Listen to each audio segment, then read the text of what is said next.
ആവശ്യമായിട്ടുള്ള പ്രൊഡക്റ്റുകൾ ഒരൊറ്റ തവണ വലിയ വലിയ കമ്പനിയുടെ ഡിസ്ട്രിബ്യൂഷനൊക്കെ ഏറ്റെടുക്കുമ്പോൾ ലക്ഷങ്ങളും കോടികളൊക്കെയാണ് നമുക്ക് ഇൻവെസ്റ്റ്മെന്റ് ആയിട്ട് ആവശ്യമുള്ളത്.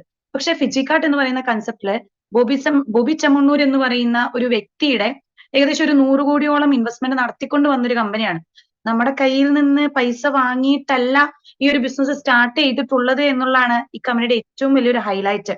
അപ്പൊ ഈ ഒരു പ്രൊഡക്റ്റും എല്ലാ കാര്യങ്ങളും സജ്ജീകരിച്ച ശേഷമാണ് ഈ ഒരു ബിസിനസിനെ അല്ലെങ്കിൽ ഇതിന്റെ പ്രൊഡക്റ്റുകളെ ഒക്കെ മാർക്കറ്റിലേക്ക് ഇറങ്ങുന്നത്.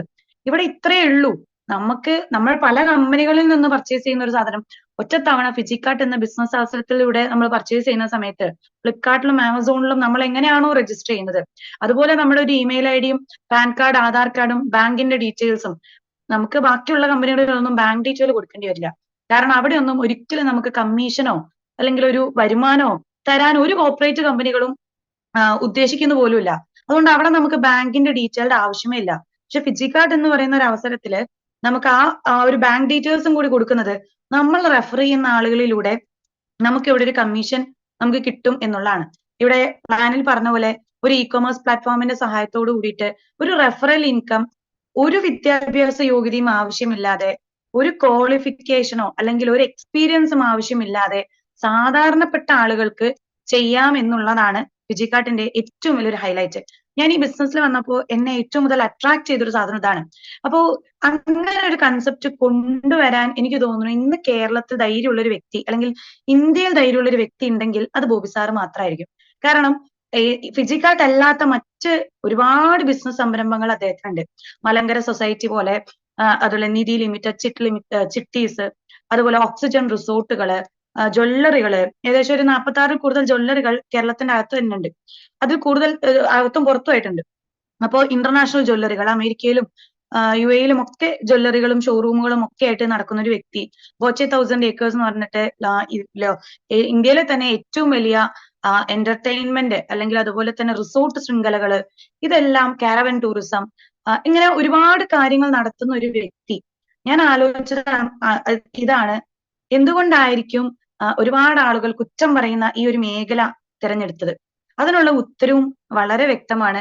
കാരണം ഈ ഒരു മേഖലയിലൂടെ മാത്രമേ സാധാരണ ജനങ്ങൾക്ക് കോടീശ്വരനാവാൻ സാധിക്കുകയുള്ളൂ എന്നുള്ളതാണ്.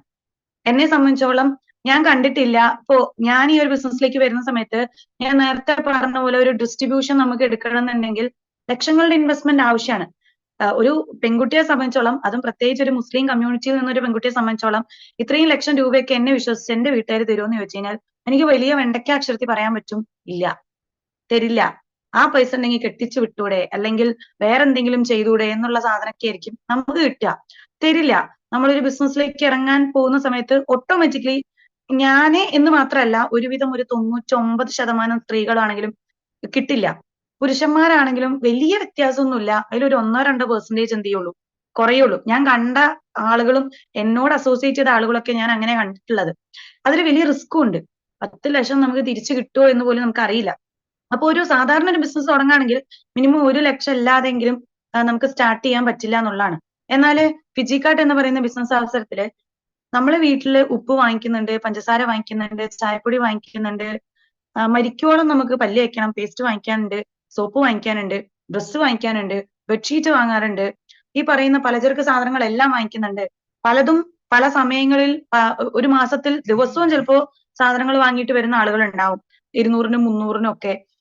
ചിലപ്പോ മാസത്തിൽ ഒരിക്കൽ വാങ്ങുന്ന ആളുകൾ ഉണ്ടാവും. ഒന്നിച്ച ഹോൾസെയിൽ ഷോപ്പുകളിൽ നിന്ന് വാങ്ങുന്ന ആളുകൾ ഉണ്ടാവും. എന്തായാലും ഒന്നുറപ്പാണ്, മരിക്കുവോളം നമ്മൾ ജീവിക്കുന്നുണ്ടെങ്കിൽ ഈ പറയുന്ന സാധനങ്ങളൊക്കെ നമുക്ക് ആവശ്യമാണ്. ഈ ആവശ്യമായിട്ടുള്ള സാധനങ്ങളൊക്കെ നമ്മൾ പല കമ്പനികളുടെ പല ബ്രാൻഡുകളായിട്ട്, ഇപ്പൊ ഇന്ന് നമുക്കൊരു 10-30 വയസ്സുണ്ടെങ്കിൽ, 25 വയസ്സുണ്ടെങ്കിൽ, ഒരു 18 വയസ്സുണ്ടെങ്കിൽ, ഒരു 60 വയസ്സുണ്ടെങ്കിലും നമ്മൾ എന്ത് ചെയ്യുന്നുണ്ട്, ഇത് വാങ്ങുന്നുണ്ട് എന്നുള്ളതാണ്. ഇനി വാങ്ങുകയും വേണം, അല്ലെ? ഇതിൽ നിന്ന് നമുക്ക് എന്താണ് ലാഭം എന്ന് ചോദിച്ചു കഴിഞ്ഞാൽ കൃത്യമായി പറഞ്ഞു കഴിഞ്ഞാൽ നമ്മളിവിടെ ആജീവനാന്ത കസ്റ്റമറാണ്. എന്നാൽ ഇതേ കസ്റ്റമർ ഫിജിക്കാർട്ട് എന്ന കമ്പനിയിലും ഇതേ പ്രൊഡക്റ്റുകൾ ഉണ്ട്. ഇതിനേക്കാൾ ക്വാളിറ്റി ഉള്ള പ്രൊഡക്റ്റുകൾ ഉണ്ട്. ഈ ഒരൊറ്റ തവണ നമ്മൾ ഒന്ന് ബ്രാൻഡ് മാറ്റുന്ന സമയത്ത്, നമ്മളിപ്പോ കോൾഗേറ്റ് ഒക്കെ ജനിക്കുമ്പോഴേ നമ്മൾ കൊണ്ടുവന്ന സാധനമല്ല അല്ലെ. ആദ്യം എന്റെ ഒരു ഓർമ്മ നോക്കുമ്പോൾ ഞാൻ ചെറുപ്പത്തിലൊക്കെ കോൾഗേറ്റിന്റെ പൊടിയായിരുന്നു ഒരു ടിന്നില്. അത് കുറച്ചു കാലം കഴിഞ്ഞപ്പോ അത് പേസ്റ്റ് രൂപത്തിലായി. പിന്നീട് പിന്നെ അതിൽ ഉപ്പുണ്ടോ, മുളക് പൊടി ഉണ്ടോ, ഗ്രാമ്പു ഉണ്ടോ എന്നൊക്കെ ചോദിച്ചിട്ടായിരുന്നു പിന്നെ കോൾഗേറ്റിന്റെ വേർഷൻ. വെള്ള കളർ മാറി അത് റെഡ് കളറായി. പിന്നെ അതില് തന്നെ ഫ്ലേവേഴ്സ് ആഡ് ചെയ്തു. കുട്ടികളുടെ വേറെ ഒരു ലൈന് കൊണ്ടുവന്നു. കുട്ടികൾക്ക് വേണ്ടി മാത്രമായിട്ട് അതിനെ അട്രാക്ട് ചെയ്യാനുള്ള സാധനങ്ങള്. അങ്ങനെ അവര് തന്നെ വലിയൊരു വളർച്ച. ഇപ്പൊ കോൾഗേറ്റ് എന്ന് പറയുന്ന ഒരു ബ്രാൻഡ് എടുത്ത് നോക്കിയാൽ തന്നെ അതിൽ ഒരുപാട് കാറ്റഗറി പ്രൊഡക്ട്സ്, ആ ഒരൊറ്റ പ്രൊഡക്റ്റിൽ തന്നെ പല വെറൈറ്റികൾ ഉണ്ടായി അല്ലെ. അപ്പൊ വലിയൊരു കാലഘട്ടം എടുത്തുകൊണ്ടാണ്, എനിക്ക് തോന്നുന്നു ഒരു 10-30 കൊല്ലമൊക്കെ എടുത്തുകൊണ്ടാണ് അവർ ആ ഒരു രീതിയിലേക്ക് മാറിയിട്ടുള്ളത്. ഇതേപോലുള്ള പ്രൊഡക്ട്സുകൾ ഫിജിക്കാർട്ട് എന്ന് പറയുന്ന കമ്പനിയിലും ഉണ്ട്. നമ്മൾ എങ്ങനെയാണോ മറ്റു കമ്പനിയുടെ ബ്രാൻഡുകൾ ആദ്യമായിട്ടൊക്കെ കേൾക്കുന്നത്, അതുപോലെ ഒരുപക്ഷെ നിങ്ങൾ ആദ്യമായിട്ടായിരിക്കും ഇതിലെ പല പ്രൊഡക്റ്റുകളൊക്കെ കേൾക്കുന്നുണ്ടാവുക. നമ്മൾ എങ്ങനെയാണോ മറ്റു കമ്പനികളുടെ പ്രൊഡക്ട്സ് ആദ്യമായിട്ട് പർച്ചേസ് ചെയ്തത്, അതുപോലെ ആദ്യമായിട്ട് ഒരൊറ്റ തവണ ഫിജിക്കാർട്ട് എന്ന ബിസിനസ്സിൽ നിന്ന് പർച്ചേസ് ചെയ്യുന്ന സമയത്ത് നമ്മളിവിടെ ആജീവനാന്ത കസ്റ്റമർ അല്ല, നമ്മളിവിടെ ആജീവനാന്ത കമ്പനിയുടെ പാർട്ട്ണർ ആവുകയാണ്. ഒരു വരുമാനത്തിന്റെ വാതിൽ കൂടിയാണ് ഈ ഒരു ബിസിനസ് നമുക്ക് തുറന്നു തരുന്നത്. കാരണം ബോബി സാറെ സംബന്ധിച്ചോളം സാധാരണ ജനങ്ങൾക്ക് വരുമാനം ഉണ്ടാക്കാൻ പറ്റുന്ന ഒരു മേഖലയായിട്ടാണ് ഡയറക്ട് സെല്ലിംഗ് എന്ന് പറയുന്ന ഒരു മേഖലയെ കൊണ്ടുവന്നത്. അതാണ് ഞാൻ നേരത്തെ പറഞ്ഞത്, പല കമ്പനികളുള്ള ഒരു വ്യക്തി എന്തിനാണ് ഇത്രയും റിസ്ക് പിടിച്ച ഒരു മേഖല തെരഞ്ഞെടുത്ത് ഇങ്ങനെ ഒരു കമ്പനിയും എത്രയോ പ്രൊഡക്ട്സ് 500 കൂടുതൽ പ്രൊഡക്റ്റുകളും ലോഞ്ച് ചെയ്തിട്ടുള്ളത് എന്ന് ചോദിച്ചു കഴിഞ്ഞാൽ അതിനൊറ്റ ഉത്തരമേ ഉള്ളൂ, സാധാരണ ജനങ്ങളിലേക്ക് കൂടി വരുമാനം എത്തണം എന്നുള്ള ഒറ്റ ആഗ്രഹം അല്ലെ. ഇന്ന് പലരും ചിലപ്പോൾ ഇതിന്റെ അകത്ത് പാർട്ട് ടൈം ആയിട്ട് എന്തെങ്കിലും ജോലി നോക്കുന്ന ആളുകളുണ്ടാവും, സ്റ്റുഡന്റ് ആയിട്ടിരിക്കുന്ന കുട്ടികൾ ഉണ്ടാവും, ഹയർ എഡ്യൂക്കേഷന് പോകുന്ന സമയത്ത് പാർട്ട് ടൈം ആയിട്ട് എന്തെങ്കിലും ഒരു വരുമാനം ഉണ്ടെങ്കിൽ ഫാമിലിയെ സപ്പോർട്ട് ചെയ്യാം, അല്ലെങ്കിൽ ഒരു പോക്കറ്റ് മണി എന്ന് ആഗ്രഹിച്ചിരിക്കുന്ന ആളുകളുണ്ടാവും, ലേഡീസ് ഉണ്ടാവും ചെറിയ കുട്ടികളുള്ള സമയത്ത് വർക്ക് ചെയ്യാൻ പറ്റാത്ത. ഇപ്പൊ ഞാനൊക്കെ അതിന്റെ ഒരു ഏരിയ എന്ന് വേണമെങ്കിൽ പറയാം. മോനൊക്കെ ആയ സമയത്ത് ഒരു 3 കൊല്ലമൊക്കെ ലോക്ക്ഡൌൺ പീരീഡ് ആയിരുന്നു. അത് കഴിഞ്ഞ ശേഷമാണ് പിന്നെ പഠിത്തം കണ്ടിന്യൂ ചെയ്തതും ജോലിക്ക് കയറിയതും ഒക്കെ. ഒരു 10-17 കൊല്ലത്തെ ഒരു സ്ട്രഗിൾ ഉണ്ടായിരുന്നു അസിസ്റ്റന്റ് പ്രൊഫസർ എന്ന മേഖലയിലേക്ക് കയറി വരാൻ. പക്ഷെ ആ സ്ട്രഗിൾ ഒക്കെ ആദ്യത്തെ മാസത്തെ സാലറി കിട്ടുന്നത് വരെയാണ് നമുക്ക് സന്തോഷം ഉണ്ടായിരുന്നുള്ളൂ. ഫസ്റ്റത്തെ മന്തിലെ സാലറി കിട്ടുമ്പോൾ അതിന് മുന്നത്തെ നമ്മൾ സീറോ ബാലൻസ് ആണല്ലോ. അതുകൊണ്ട് നമുക്ക് ആദ്യത്തെ മാസത്തെ സാലറി കിട്ടുമ്പോൾ ഭയങ്കര സന്തോഷമായിരിക്കും, നമ്മൾ എന്തൊക്കെയോ അച്ചീവ് ചെയ്ത ഫീലിംഗ് കിട്ടും.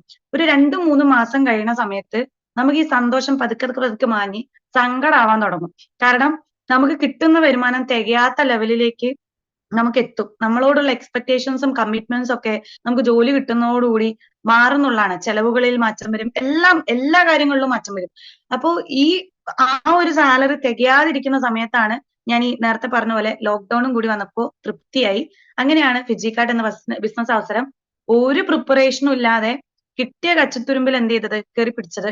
പക്ഷെ ഇതിന്റെ അകത്ത് വന്നതിന് ശേഷമാണ് ഇങ്ങനൊരു മേഖലയും ഇതിന്റെ ഏറ്റവും വലിയൊരു സ്കോപ്പ് മനസ്സിലായത്. ആത്മാർത്ഥമായിട്ട് പ്രവർത്തിച്ചു.